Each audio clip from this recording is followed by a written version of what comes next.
मैं यहां पर डिफेंस की भी मैं चर्चा कर देना चाहता हूं कि डिफेंस के क्षेत्र में क्या हुआ है, उसकी जानकारी आपको प्रेजेंटेशन के माध्यम से मिल ही गई है और डॉक्टर जितेंद्र सिंह जी ने भी कुछ बातें आप सबके सामने रखी हैं। लेकिन प्रारंभ से ही हमारे प्राइम मिनिस्टर का कहना था कि हमको सेल्फ रिलायंस, आत्मनिर्भरता हासिल करने की जरूरत है। हम बराबर तोप हों, गोले हों, एमिनिशंस हों, जो कुछ भी हों, मिसाइल्स, हर चीज बाहर से ही बराबर इंपोर्ट करते रहेंगे। आज ये नहीं कह रहा हूं कि अब हमने इंपोर्ट करना बंद कर दिया है, आज हमारी आवश्यकता है। हम अपनी डिफेंस प्रिपेयर्डनेस किसी भी सूरत में कमजोर नहीं होने देंगे। जरूरत है तो थोड़ा करेंगे, कर रहे हैं, लेकिन इन सब सारे डिफेंस आइटम्स की मैन्युफैक्चरिंग भी हम भारत में प्रारंभ कर चुके हैं और उसको लगातार आगे बढ़ा रहे हैं। और डिफेंस मैन्युफैक्चरिंग जो हम यहां कर रहे हैं उसका परिणाम यदि देखना हो तो लगभग 900 करोड़ का एक्सपोर्ट 2013 में भारत का होता था डिफेंस आइटम्स का। आज वह एक्सपोर्ट बढ़कर 16,000 पहुंच गया है और मैं समझता हूं कि कुछ ही महीनों के अंदर वह 20,000 करोड़ क्रॉस करेगा, जो अब तक की बातचीत हुई है। इस क्षेत्र में भी सरकार ने काफी काम किया है और कुछ मेजर डिसीजंस भी हम लोगों ने डिफेंस के क्षेत्र में लिए हैं, जिसके कारण इस प्रकार की स्थिति पैदा हुई है। और आपने देखा होगा कि हमारा प्राइम मिनिस्टर का बराबर जोर रहा है कि मेक इन इंडिया, भारत में बनाओ, और मेक फॉरवर्ड, और सारी दुनिया के लिए बनाए। इसी लक्ष्य को सामने रखकर हम लोग लगातार अपने कदम आगे बढ़ा रहे हैं।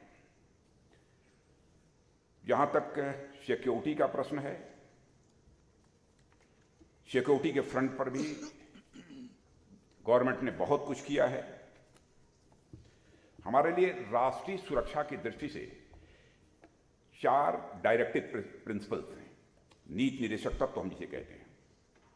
जब हम भारत की राष्ट्रीय सुरक्षा की बात करते हैं मित्रों, तो सबसे पहले बात सीमाओं की सुरक्षा की आती है, क्योंकि यदि सीमाएं सुरक्षित नहीं होंगी तो हमारा राष्ट्र भी किसी भी सूरत में सुरक्षित नहीं होगा। सीमा सुरक्षा की दृष्टि से हम 7 देशों के साथ लगे हुए 15,106 किलोमीटर लंबे लैंड बॉर्डर्स की निगरानी तो करते ही हैं, साथ ही साथ 7,516.6 किलोमीटर लंबी कोस्ट लाइन और कई लाख वर्ग किलोमीटर, जहां तक मेरी जानकारी है अप्रॉक्सीमेटली 21.72 लाख स्क्वायर किलोमीटर के एक्सक्लूसिव इकोनॉमिक जोन की भी रखवाली की हम लोग करते हैं। पिछले लगभग 75 ईयर्स में लैंड और मैरीटाइम बाउंड्रीज पर हमें बहुत सारी चुनौतियों का सामना करना पड़ा है, मगर हमारी सेनाओं और सुरक्षा बलों ने मिलकर उस चुनौती का डटकर सामना किया है और उस पर विजय प्राप्त की है। साथियों, जब से भाई हमारा यह भारत आजाद हुआ है, कई भारत विरोधी ताकतों की लगातार कोशिश रही है कि या तो सीमाओं पर या फिर सीमाओं के रास्ते से भारत के भीतर अस्थिरता का माहौल पैदा किया जाए। पाकिस्तान की जमीन से इसके लिए बड़े पैमाने पर लगातार कोशिश की गई है। आप लोग पड़ोसी हैं, अच्छी तरह जानते होंगे।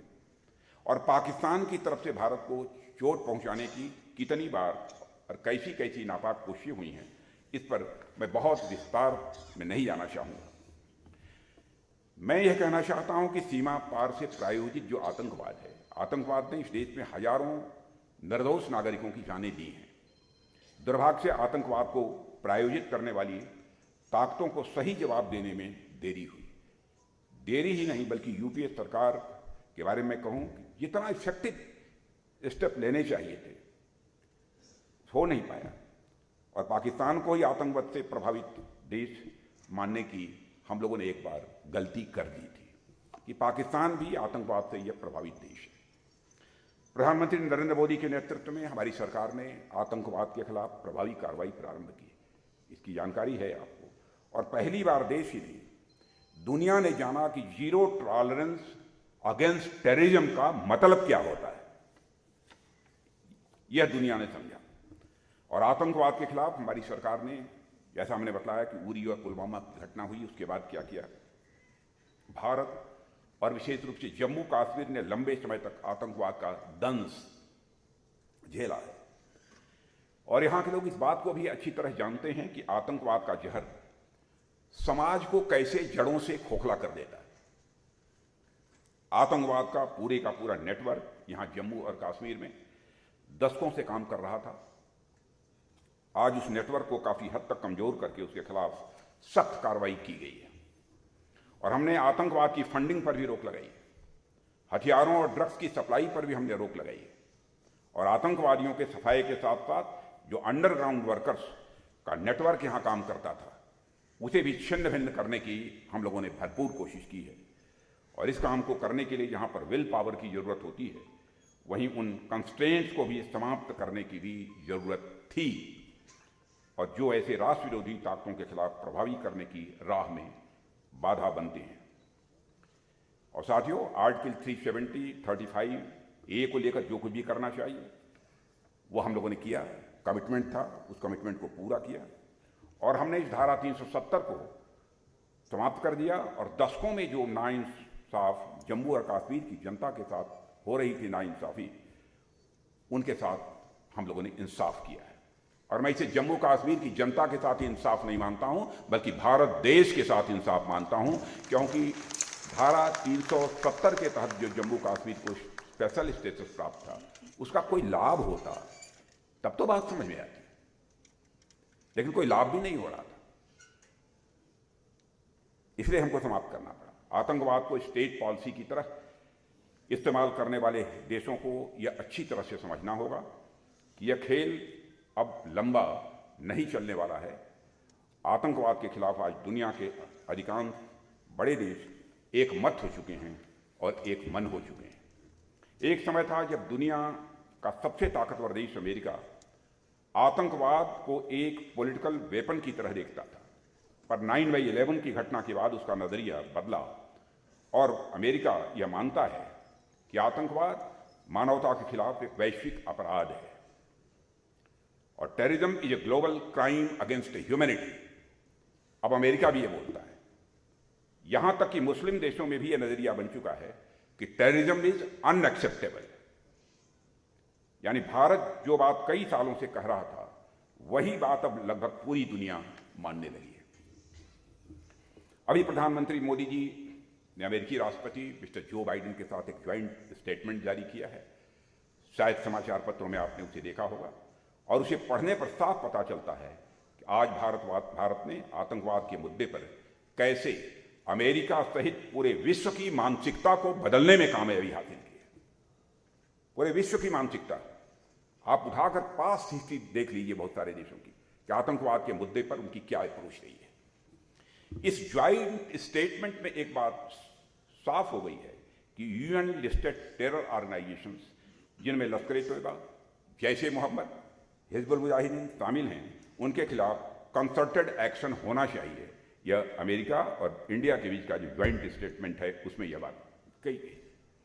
और इस ज्वाइंट स्टेटमेंट में यह भी कहा गया है कि पाकिस्तान अपने यहां होने वाली हर आतंकी कार्रवाई पर लगाम लगाए और अपनी जमीन का इस्तेमाल, यह अमेरिका भी बोल रहा है, ध्यान दीजिएगा जो लोग पास हिस्ट्री जानते होंगे, और अपनी जमीन का इस्तेमाल इसके लिए किसी भी सूरत में न होने दे। साथ ही 26/11 और पठानकोट के हमलों के दोषियों पर कार्रवाई करे। पहली बार यह स्टेटमेंट आया। इसी तरह टेरर फंडिंग को समाप्त करने पर भी ज्वाइंट स्टेटमेंट में बात की गई है। यह छोटी कामयाबी नहीं है, क्योंकि इससे सिद्ध हो गया है कि भारत जो कुछ भी पाकिस्तान प्रायोजित आतंकवाद को खत्म करने के लिए कर रहा है, वह सही दिशा में जा रहा है। साथियों, स्वाभाविक है कि पाकिस्तान के हुक्मरानों को इस ज्वाइंट स्टेटमेंट से मिर्ची लगेगी। उनकी तरफ से फिर से वही रटा रटाया बयान आया है कि भारत दुनिया का कश्मीर से ध्यान हटा रहा है। अब मान गए इस बात को। काफ़ी हद तक कश्मीर के मुद्दे से दुनिया का ध्यान हटाने में कामयाबी हमने हासिल की है। मैं पाकिस्तान की सरकार को भी स्पष्ट बतलाना चाहता हूँ कि कश्मीर की रट लगाकर कुछ हासिल नहीं होगा। अपना घर संभालिए और जिस तरीके के हालात वहाँ हैं उसमें कुछ भी जाए तो ऐसा आश्चर्य आपको नहीं होना चाहिए। साथियों, जम्मू और कश्मीर का एक बड़ा हिस्सा जिसे कि पाक ऑक्युपाइड कश्मीर के रूप में हम जानते हैं, वहाँ के लोग देख रहे हैं कि इस तरफ लोग अमन और चैन के साथ अपनी ज़िंदगी बिता रहे हैं, यानी भारत में, और वहाँ जब पाकिस्तान की सरकार के द्वारा जब उन पर जुल्म किया जाता है, नाइंसाफ़ी की जाती है, तो उन्हें तकलीफ होती है। मैं पाक ऑक्युपाइड कश्मीर के लोगों की बात में कर रहा हूँ। पीओके पर सिर्फ गैर कानूनी कब्जा कर लेने से पाकिस्तान की कोई लोकस स्टैंडाई नहीं बनती है। भारत की संसद में पीओके को लेकर एक सर्वसम्मत प्रस्ताव पारित है कि वह भारत का ही हिस्सा था, है और आगे भी हम मानते रहेंगे। और इस मंशा को एक नहीं, कम से कम 3 प्रस्ताव संसद में इस मंशा को लेकर पारित किए जा चुके हैं। साथियों, हमारा अब तो आप ये देख रहे हैं कि पीओके में क्या हो रहा है। मैंने एक बार कहा था कि मुझे लगता है कि बहुत ज़्यादा हमको कुछ करने की जरूरत नहीं पड़ेगी। पाक ऑक्युपाइड कश्मीर के लोगों पर जो जुल्म ढाया जा रहा है, वहीं से यह डिमांड उठेगी कि हमको भारत में अपने को मर्ज करना है। और आपने देखा होगा टेलीविजन के पर्दे पर कई बार वहाँ के लोग स्लोगन, नारे लगा रहे हैं कि हमको भारत में मर्ज करो। यह कोई छोटी बात नहीं है।